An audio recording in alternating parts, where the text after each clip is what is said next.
Christmas ചോദ്യപേപ്പർ ചോർച്ചയിൽ ഒളിവിൽ കഴിയുന്ന MS സൊല്യൂഷൻസ് ഉടമ മുഹമ്മദ് ഷുഹൈബിന്റെ മുൻകൂർ ജാമ്യാപേക്ഷ ഇന്ന് പരിഗണിക്കും. കോഴിക്കോട് ജില്ലാ കോടതിയാണ് മുൻകൂർ ജാമ്യാപേക്ഷ പരിഗണിക്കുന്നത്. ഷുഹൈബ് ഉൾപ്പെടെ MS സൊല്യൂഷനിലെ 3 അധ്യാപകർക്കും ചോദ്യം ചെയ്യലിന് ഹാജരാവാൻ ക്രൈംബ്രാഞ്ച് നോട്ടീസ് നൽകി.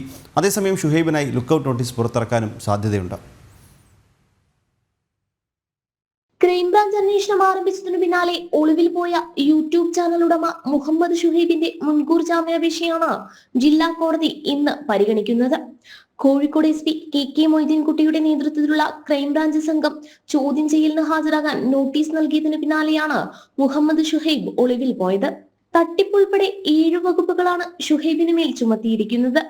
കൊടുവള്ളിയിലെ MS സൊല്യൂഷൻ ഓഫീസിലും വീട്ടിലും നടത്തിയ പരിശോധനയിൽ ഷുഹൈബിന്റെ laptop, mobile phone, hard disk എന്നിവ അന്വേഷണ സംഘം പിടിച്ചെടുത്തിരുന്നു.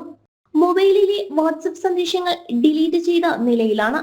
യൂട്യൂബ് ചാനലിൽ നിക്ഷേപം നടത്തിയ കൊടുവള്ളിയിലെ പണച്ചാക്കുകളുടെ സമ്മർദ്ദത്തിന് ക്രൈംബ്രാഞ്ച് വഴങ്ങിയതായി വിമർശനം ഉയർന്നിരുന്നു.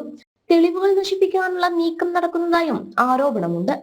ഈ സാഹചര്യത്തിലാണ് ഹാജരാകാൻ അന്വേഷണ സംഘം ആവശ്യപ്പെട്ടിരിക്കുന്നത്.